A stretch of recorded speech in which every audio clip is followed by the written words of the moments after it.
Creo que ya está grabando, ¿verdad? Así es. Listo. Dale. Listo. Hola, Saigua. Buenas noches. Buenas tardes, buenas noches. Gracias por tu participación a esta entrevista. Quiero comentarte que yo soy estudiante de Psicología en la Universidad de las Américas. Actualmente me encuentro estoy haciendo la materia de gestión de conflictos, donde voy a llevar a cabo esta investigación sobre la migración de las personas de comunidades indígenas hacia acá, hacia la ciudad. Me gustaría, por favor, que me ayudes con tu testimonio y algunas preguntas más. Claro, la información que aquí nos brindes será de uso exclusivo para actividades académicas. Tu nombre no será revelado a menos que obtenga tu permiso y pido también autorización para que esta entrevista sea grabada. Listo. ¿Está claro lo que te acabo de mencionar? Sí, no hay ningún problema, no te preocupes. Sí. Listo. Bueno, entonces, como te comentaba, quisiera saber cuál es tu experiencia acerca de este tema de la migración. Entiendo que tú eres de la comunidad de San Clemente. Ya. A ver, te comento ya. Yo vivo, bueno, yo nací en la comunidad de Chilco. No soy de San Clemente, nací en la comunidad de Chilco, una comunidad cercana a la comunidad de Zuleta. Básicamente, la comunidad de Chilco, de alguna manera, en base a investigaciones, se dice que son, que vienen igual ellos también de migraciones, de lo que es San Pablurco, San Pablo, digamos San Pablurco, Olmedo, entonces vendrían a ser ellos quichuas cayambis, ya, entonces yo nací en la comunidad de Chilco. Me crié hasta los 5 años con mis abuelos y después mis padres me trajeron a vivir acá en la capital. Entonces, yo vivo acá en la capital desde los 6 años, básicamente. Entonces, mi vida la he hecho acá realmente en la capital. Sin embargo, yo creo que es, como decía alguna vez mi abuelo, creo que me cortaron como un arbolito que cortan o una plantita que cortan de un lugar a otro la llevan, creo que así me trajeron. Entonces, siempre he tenido muy presente quién soy, de dónde vengo, cuáles son mis raíces y mis orígenes. ¿Cuál fue tu motivación entonces? Perdón, quisiera saber, ¿tú siempre vestiste así? Ya, te comento, cuando tú llegas para acá, bueno, en este caso, yo creo que a la mayoría de pueblos nos ha costado realmente, de alguna manera, llamémoslo así, como adaptarnos, ¿no? A muchas cosas acá en la capital. Entre ellas fue la vestimenta. Mi madre nunca dejó de vestir ella su vestimenta, nunca dejó ella, nunca se puso pantalón, llamémoslo así, no se puso pantalón, no cambió su vestimenta. Sin embargo, yo me acuerdo que ella decía que a nosotros nos tiene que ponernos pantalón porque si no, no vamos a estar de mejor manera ni en la escuela ni en el colegio.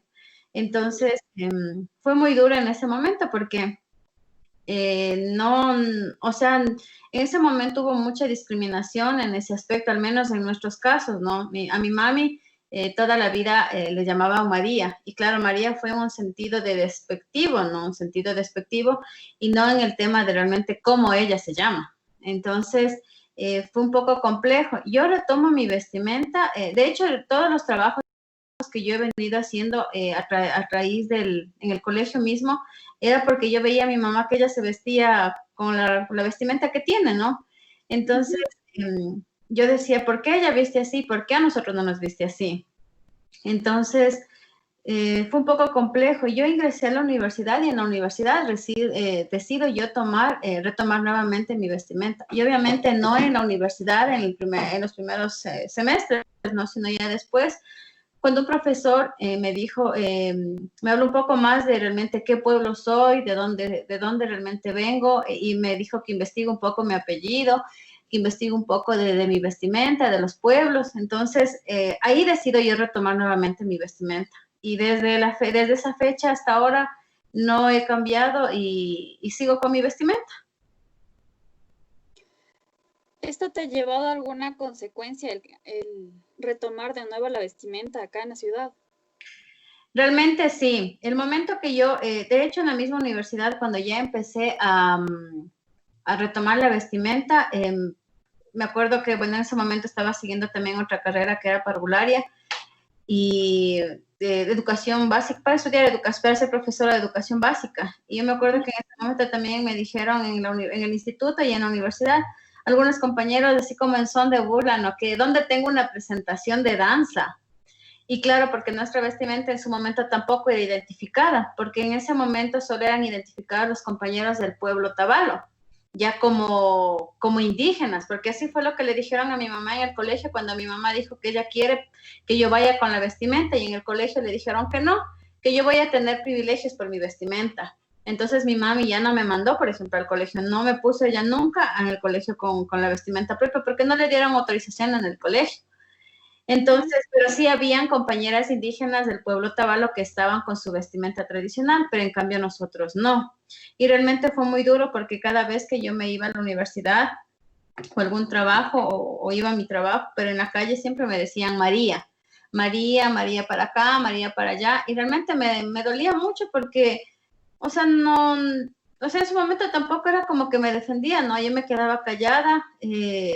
Porque decía, o sea, ¿cómo me defiendo yo? Conforme fue pasando el tiempo, ya me fui defendiendo y decía, a ver, soy tal persona, de tal pueblo soy, tengo la identificación o la autodeterminación de un pueblo, entonces ya tuve más seguridad después. Dije, yo soy tal persona, me llamo tal persona, soy de tal pueblo y esto significa para mí la vestimenta. Entonces, después averigüé con mi abuelita por parte de mi mamá, averigüé un poco qué significaba para él la vestimenta.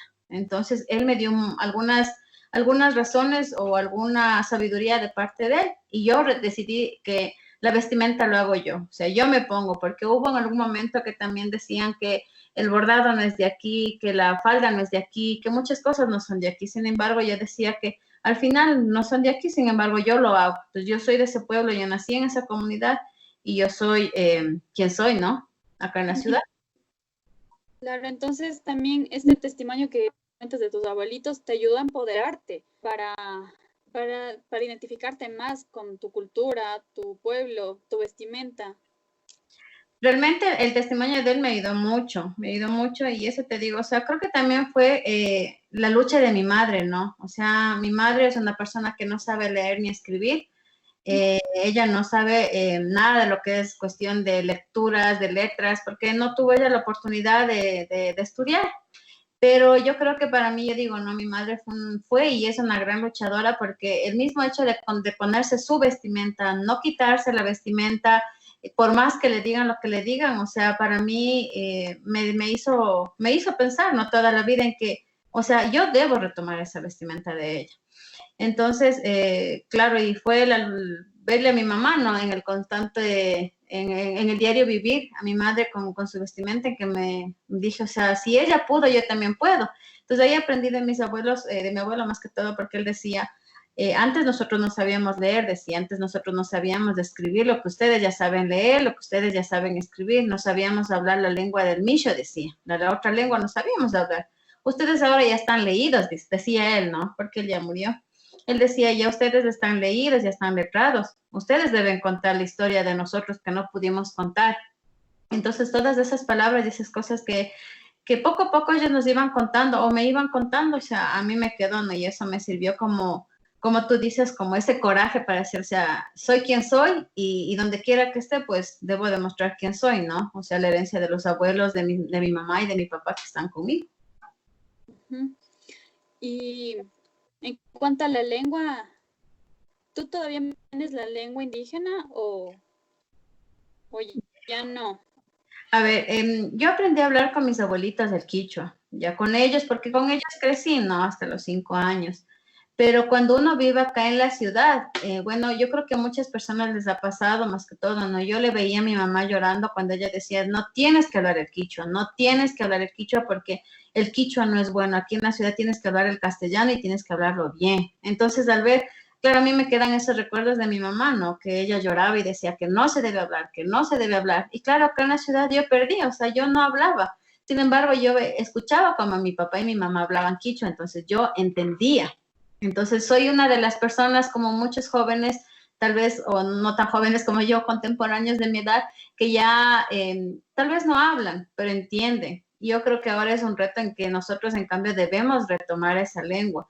Creo que para retomar el tema de la lengua, y ahora porque tengo ya 2 hijos, digo que más allá de hablar el idioma como tal, es primero volver a encariñar nuevamente a nuestra gente, ¿no? O sea, en este caso, yo mañana, ¿cómo le digo a mi hijo, tienes que hablar el quichua? ¿Cómo le enseño a hablar a él? Porque yo sé hablar de un 100%, un 50%, ¿ya?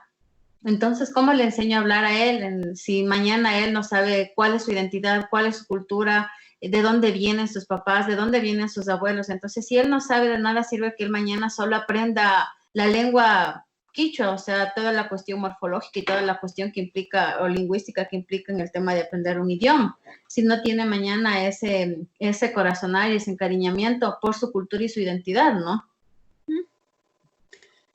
Y ahí con tus hijos también, entonces ya hay esta participación.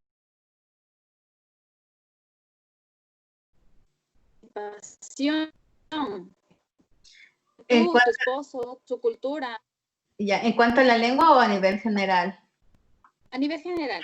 Ya, a nivel general, te comento, nosotros, el hecho mismo de vivir acá en la capital fue realmente y con mis hijos, ¿no? Bueno, con mi hijo el mayor más que todo, en su momento fue muy, muy complejo porque decíamos, primero, o sea, tuvimos una experiencia, ¿no? Él tenía 3 años y ya nos dijeron que teníamos que ingresarle al inicial. Él ingresó al inicial, no tuvo ningún problema. Cuando ya iba a inicial 2, me recomendaron X institución y yo me fui a esa institución con él. Y al mes tuvimos una dificultad con mi niño de 4 años porque él vino y me dijo, mamá, ¿por qué mi cuento me dicen que es un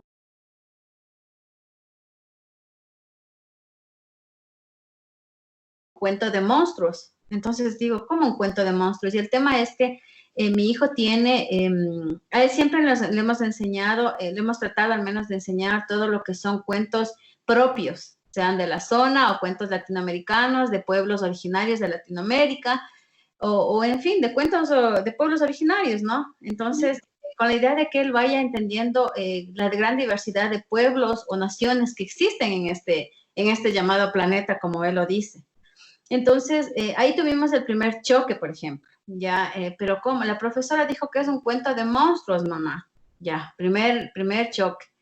Yo tuve una reunión en la escuela de mi hijo de 4 años en ese momento y la directora y la profesora me dijeron que yo no le debo enseñar que mi hijo es un niño indígena. Entonces, claro, yo me quedé pensando, yo a mi hijo nunca le he enseñado ese término, ni de indio ni de indígena. Él es un runa. Entonces le digo, tú eres un runa caranqui.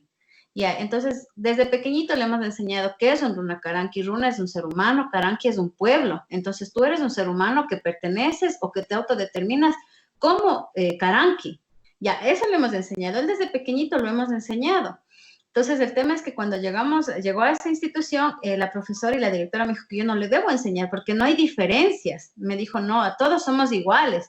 Entonces yo le dije, mire, le dije, si usted me dice que todos somos iguales, cuando los niños tengan el famoso baby fútbol, que me acuerdo clarito que era ese evento, baby fútbol, yo voy a venir con mi hijo tal cual estoy vestida. Entonces su hijo le va a decir, ¿por qué la mamá de mi hijo, la mamá de mi amiguito se viste así? ¿Y usted cómo le va a decir que somos iguales? Entonces hubo en la reunión no sé, como que yo decía, o sea, yo estoy fuera de lugar o ellos no están entendiendo que realmente el Ecuador es un Ecuador intercultural. Entonces fue un choque un poco grande ahí. Entonces, después de eso, de esa reunión, al final tampoco entendieron los profesores ni la directora. A la semana vino mi hijo y claro, estaba en la cocina yo y como que me empujó y me dijo, mamá, tú no entiendes. Y tenía 4 años, le digo, ¿qué no entiende? Y me dice, mami, es que la profesora me dice que yo no soy un niño indio, yo soy simplemente un niño. Entonces, claro, en ese momento dije, o sea, la profesora no tiene por qué decirle ni indígena, ni indio, ni mucho menos. O sea, él simplemente sabe que es un runa y runa significa un ser humano, nada más. Entonces, ese fue el choque que nosotros tuvimos ahí. Yo decidí sacarle a los 2 meses de ese inicial y busqué una escuelita que queda por acá por Monjas, una educación intercultural en la que él pueda ver que hay muchos amiguitos. Entonces en esa escuelita habían compañeros de varios pueblos, ¿no? Entonces él se fue dando cuenta y reafirmó más quién era él. Después de ahora, bueno, ya tiene 7 años, ingresó ya al jardín, que no estuvo en la escuela intercultural, está en una escuela, ¿cómo se llama? En una escuela privada, pero no tuvo ningún problema en adaptarse, porque él ya sabía quién es, de dónde viene. Y yo, de hecho, los días lunes le mando yo a la escuelita siempre con pantalón blanco, alpargates y su sombrero. Y cuando hace frío, él dice, mamá, me voy a ir con uniforme, pero me voy a poner mi sombrero. Entonces, él ya sabe quién es. Entonces, no hemos tenido dificultad con él. Entonces, de la misma manera queremos enseñarle al pequeño que tiene 1 año 9 meses, ¿no? Entonces, sí ha sido como un tema de irle a él enseñando varias cosas. Ahora, claro, mira, la lucha ya no está afuera nada más, la lucha está en la casa. Porque mamá, por ejemplo, sigue, ¿no? ¿Cómo le vas a poner pantalón blanco? Van a decir que es otavaleño. Entonces, cuando a él le dicen, ¿eres Otavalo? Y mi hijo dice, no, yo no soy Otavalo, yo soy Caranqui. Y él dice, es un pueblo milenario asentado en la provincia de Imbabura.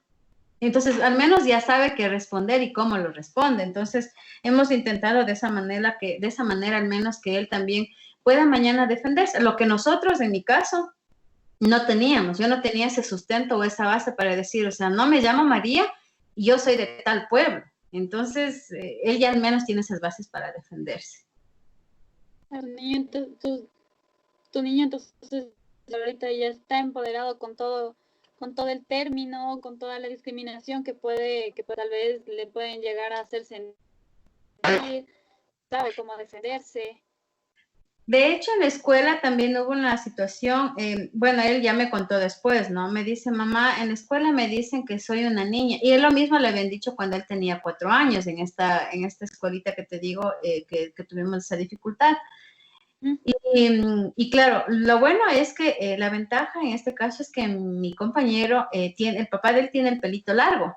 Entonces, no hay dificultad en que él tenga, mi hijo tiene el pelito largo, mi papá no tiene, por ejemplo, ya como muchos compañeros, porque tienen una razón de ser, ¿no? O sea, ¿por qué no tienen ellos el cabello largo?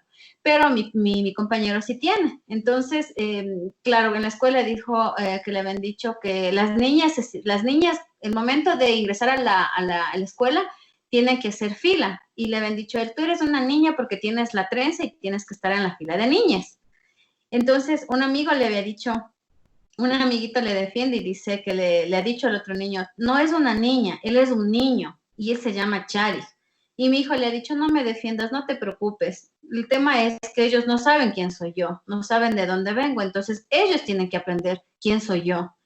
Entonces, claro, y la respuesta que él da al final, o sea, es como que tú desconoces, el otro desconoce. Entonces, la forma de hacerle conocer al otro es decir, o sea, aquí estoy, mira, ¿quieres saber quién soy? Entonces, soy tal persona, soy de tal pueblo, soy quien soy. Entonces, le hemos enseñado a él que no existe una igualdad, ya que en la diferencia está ese respeto. Entonces, somos diversos y claro, le tenemos que enseñar a él, obviamente no con términos como para grandes, como dice él, ¿no? Sino le hemos enseñado como el maíz es chiquito, el maíz es grande, el maíz tiene un color, tiene otro color, y así somos, ya porque somos hijos de la Pachamama, de la Madre Tierra, entonces buscamos las formas para hacer entender, porque si no luego caemos en cambio nosotros discriminar al otro, y eso tampoco es la idea, ¿no? Claro. Y bueno, ahorita ya me contaste con tus hijos, cómo estás tratando, cómo mantienes esta comunicación también. Y sobre ustedes, tú, tu esposo tal vez, ¿cómo han llevado la vida aquí, tanto sea en trabajo, en cuando vas por el bus, cuando vas caminando? Ya, verás, bueno, de eso te digo, yo ya vivo acá. Muchos me dicen, tú eres más de acá quiteña que de allá, me dicen. Le digo, no, yo no soy de acá, le digo. Y cuando me dicen quiteña, le digo, no, el pueblo Quitucara, le digo. El pueblo Quitucara me abrió las puertas de su territorio y estoy aquí, les digo, ¿no? A veces son de chiste o así. Entonces, claro, pues te digo, para mí no fue muy fácil, ¿no? Y yo le digo a mi compañero, porque mira, él vino a vivir acá, o sea, el tiempo que vamos juntos realmente. Entonces, él dejó la comunidad para venirse a vivir conmigo acá en la capital. Vivimos ya con él acá como 10 años. Él vive 10 años aquí en la capital. Para él no fue fácil, realmente no fue sencillo, como yo le decía a él, para ti la comunidad era todo. O sea, tú vas de aquí a la esquina y tienes los amigos, tú vas de aquí a la otra cuadra, está tu familia, tu tía, tu abuelita, todos están en la comunidad. Ya la familia tuya está en la comunidad.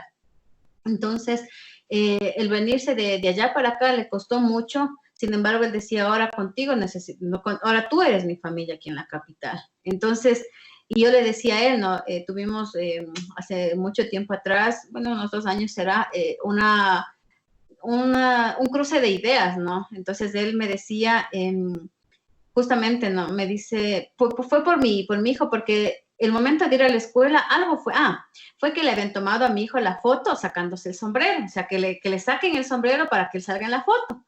Entonces yo le dije que eso no está bien, o sea, es su cultura, es parte de su identidad, no pueden sacarle el sombrero, ¿ya? Y Charik sabe, le digo. Entonces mi compañero me dice, pero negra, tienes que ser flexible. Entonces yo le digo, mira, le digo, yo te voy a hablar mi flexibilidad, ¿ya? Mi mamá fue muy flexible al dejarme que me vaya a una escuela de monjas y me aceptaron. Mi mamá fue flexible cuando en el colegio le dijeron que yo no puedo ponerme mi vestimenta porque supuestamente va a haber privilegios. Ya, toda esa flexibilidad. Yo dejé de vestirme mi vestimenta, dejé de hablar mi lengua porque fue muy flexible yo. Y entonces no me pidas que yo sea flexible con mi hijo y con esta escuela, ya porque la escuela sabe quién es él, sabe cuál es su identidad, sabe cuál es su vestimenta, entonces no es que tiene que sacarle el sombrero. Le digo, el sombrero para nosotros es símbolo de respeto a los mismos símbolos patrios que ustedes llaman, le digo. Entonces, claro, a mi compañero, y le digo a él, ¿no? Le digo, mira, le digo, si fuera flexible, entonces es muy fácil, le digo, ya yo personalmente, yo me saco mi vestimenta y me pongo pantalón, ya me pongo pantalón y Charik no tiene ningún referente, ya porque tú no usas tu vestimenta. Los hombres ya perdieron, le digo. O sea, ahora muchos hombres están recuperando la trenza, pero eso por una lucha de años y años. Pero la vestimenta no, la vestimenta la llevo yo, yo como mujer la estoy llevando. Entonces, mi hijo, ¿a quién está viendo la vestimenta? ¿A ti o a mí? Si vemos en unas cuestiones más claras, le digo, me está viendo a mí. Entonces, él va a decir, mi mamá ya no se viste, entonces, ¿para qué yo me voy a vestir así? ¿Para qué me voy a poner el sombrero? Entonces, yo no puedo ser flexible, le dije. Entonces, claro, no, eso te digo, no, él me habla de flexibilidad porque le digo, tú creciste en la comunidad, viste todo en la comunidad, pero el momento que vienes acá y desde pequeña te crías aquí en un ambiente en el que por todo lado que tú caminas, de menospreciarte no pasa. Entonces, todo es un poco complejo, le digo. Eso por un lado. Y por otro lado, en la cuestión, por ejemplo, laboral, sí se ha vuelto más complejo. O sea, yo digo, ¿no? Las mismas mujeres tenemos como esa dificultad de encontrar un trabajo. Por ejemplo, en mi caso, varias veces me ven mi carpeta y dicen, ay, qué bueno, qué lindo, qué buen perfil, que sí, que no. Pero lo primero que preguntan es, ¿tienes hijos? ¿Cuántos hijos? Entonces, como que ya, ¿no? Entonces, sí se ha vuelto un poco complejo el tema de encontrar un trabajo. Y yo, o sea, eso te digo, no, desde que retomé mi vestimenta, realmente, yo donde quiera que vaya a buscar trabajo, siempre ha sido con mi vestimenta. Entonces, no he dejado la vestimenta de lado. ¿Y esto de la vestimenta para buscar trabajos también no te ha causado algún problema o todo normal? Verás, he tenido la ventaja, de hecho, desde que en los varios trabajos que yo he estado inmersa realmente han sido siempre con la cuestión básicamente con la cuestión de la identidad. Ya yo soy comunicadora social, pero mi enfoque ha sido más desde la cuestión audiovisual y ahora más de la cuestión de la gestión cultural. En los sectores públicos, en el sector público también he estado trabajando, pero no he tenido realmente dificultad por ese lado. Hasta mi último trabajo, que realmente estuve trabajando en la Secretaría de Educación Intercultural Bilingüe, pero lamentablemente vino un director de comunicación mestizo y pues no valoró el trabajo de uno y simplemente dijo que no. Entonces, primero, por ser mujer, chao. Trajo más compañeros, 2 varones, un indígena y un mestizo. Entonces, y claro, mi carpeta simplemente a fin de año, muchas gracias y hasta ahí quedó, ¿no?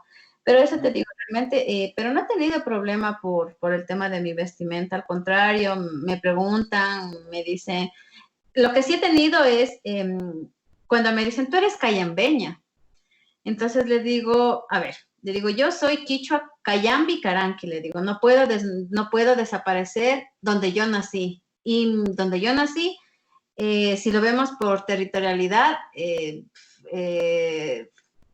Chilco pertenece, le digo, a la provincia de Imbabura, pero si yo me voy al pasado y a la historia, simplemente son compañeros que vienen de Olmedo, de Pesillo, de San Pablurco, entonces yo soy Cayambi, mi papi es Cayambi, y mi madre es de la comunidad de Zuleta, entonces yo soy Caranqui. Entonces yo soy Quichua, Caranqui, Cayambi, le digo. Ahora he trabajado más con el pueblo Caranqui, estoy trabajando, entonces me auto-identifico como Quichua, Caranqui más. El pueblo Cayambi no estaba trabajando mucho. ¿Ya? Uh-huh. Y se me fue lo que te iba a preguntar. Te iba a preguntar sobre, sobre las ceremonias tal vez. Entiendo que anteriormente realizaban varias ceremonias, tenían algunos símbolos, rituales y todo eso. ¿Actualmente lo siguen celebrando o cómo es ahora? ¿Acá en la capital? Acá en la capital y tanto en la comunidad. Ya, mira, eso te digo, nosotros a nivel de, bueno, mi compañero viene de un proceso en el que su papá tiene un proceso organizativo, de identidad, de cultura, entonces él no tuvo mayor dificultad como yo. ¿Por qué? Porque a mí me tocó como te digo, ¿no? Buscar, agarrarme y decir, o sea, claro, ahora ya no tengo territorio, digamos, de alguna manera, ya no estoy, no tengo mi comunidad, no tengo mis tierras.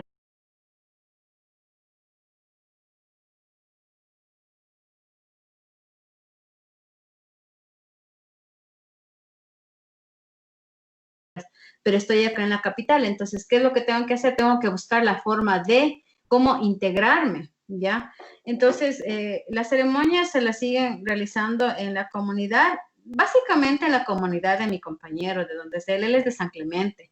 Ya, hay una realidad en las comunidades de Chilco, de lo que es Zuleta, por ejemplo, Zuleta es muy reacio a decir, tú preguntas a alguien de Zuleta y ellos te dicen, nosotros no somos caranquis, nosotros somos zuleteños, ¿ya?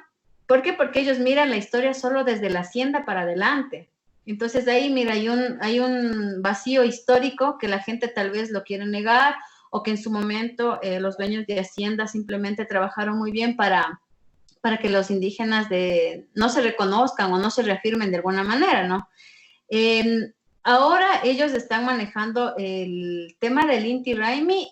Todavía son reacios, para ellos existe el San Juan, como en algunos lados de San Pedro, pero para nosotros sigue siendo el Inti Raymi. Claro, por ejemplo, en Zuleta decían, Inti Raymi bailan solo los atabalos, y no es así, entonces no es que los atabalos bailen.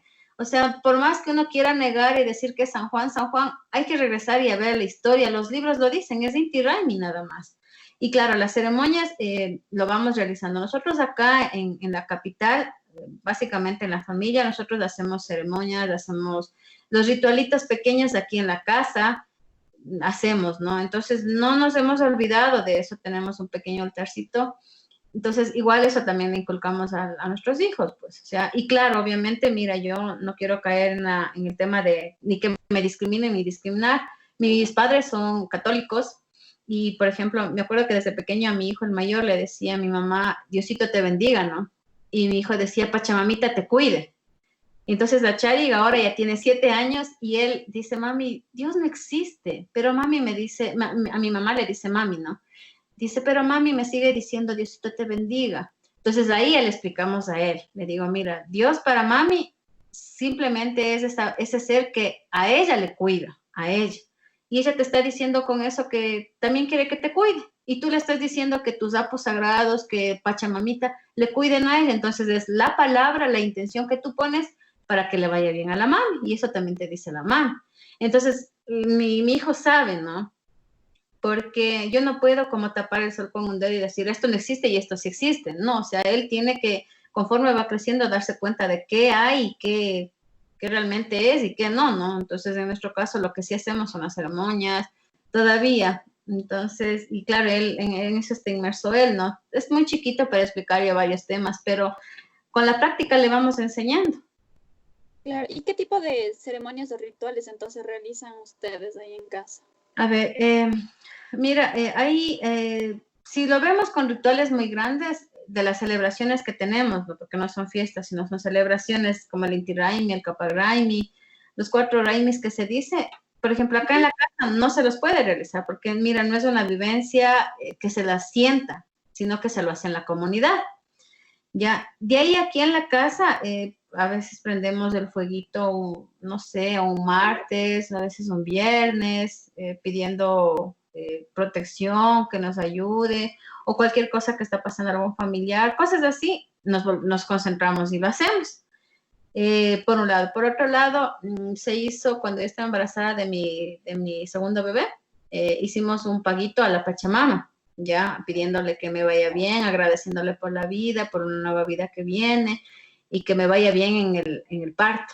Entonces, son cosas en las que hemos enseñado a Chari en que se debe pedir sin antes agradecer, hay que agradecer para pedir. Entonces, hemos tratado de hacerlo. No es fácil realmente, no es fácil porque no estamos en el diario vivir de la comunidad, pero hemos intentado hacerlo con Charik acá. Mis papis tienen una casita y un pequeño terrenito atrás, entonces ahí hemos hecho también un huerto, entonces cosas así hacemos que para que él trate de que esté en sus dos mundos, le digo, ¿no? Esté en sus dos mundos con él, porque si no, o sea, mañana va a ser como él veo un dibujo y dice, voy a ser un citadino. Y a veces lo eres, le digo, porque hay muchas cosas que no te podemos enseñar acá, que están en la comunidad. Claro, entonces él ya está inmerso tanto, como tú me dices, tanto en runa caranqui como un citadino. Entonces, ya, una mezcla de los dos. Claro, y por eso le digo a él, o sea, le decimos, ¿no? Que él debe tener el Ishka y Yacha, y decimos, las dos formas de pensar. Entonces, no le puedo yo enseñar solo, o no podemos solo compartir con él el mundo andino, el mundo del runa, en ese aspecto, si no sabe mañana cómo defenderse en la ciudad. Entonces, igual, si sabe muchas cosas de la ciudad, le digo mañana, ¿cómo vas a trabajar la tierra cuando necesites hacerlo? Entonces, debes saber hacerlo. Claro, me parece bastante importante lo que acabas de mencionar, que debe saber de los dos, debe saber defenderse de los dos lados, debe aprender a empoderarse sobre su cultura, sobre sus tradiciones, conocer bien lo que... Buenas noches, chicos, chicas, ¿cómo están? Ay, se me activó la... ¿Qué tal su semana? Perdón. Ya. Creo que voy a comenzar clases, perdón. Bueno, entonces está diciendo, sí, me parece bastante importante como tú tratas de influir con tu niño, con tus niños, mostrándole todas tus culturas, tu cultura, tus tradiciones. Bueno, como me dices que es una mezcla de los dos, tanto Caranqui como Cayambi, entonces sí. Igual tu esposo me dices que es de San Clemente, eso también viene a ser Caranqui. Él es Caranqui, ajá. Entonces, hay las comunidades de Caranqui, el pueblo Caranqui está sentado en lo que es en la zona de Ibarra y en Pimampiro, ¿no? Entonces, si lo vemos así en territorio, en dibujito, digamos, vendrían a ser Caranquis, bueno, desde la comunidad de lo que es Chico, Magdalena, Zuleta, Cochas, y terminaría en San Clemente, ¿no? Entonces, todo lo que es la parroquia de la Esperanza, a las comunidades rurales vendrían a ser el pueblo Caranqui. Y las comunidades que pertenecen a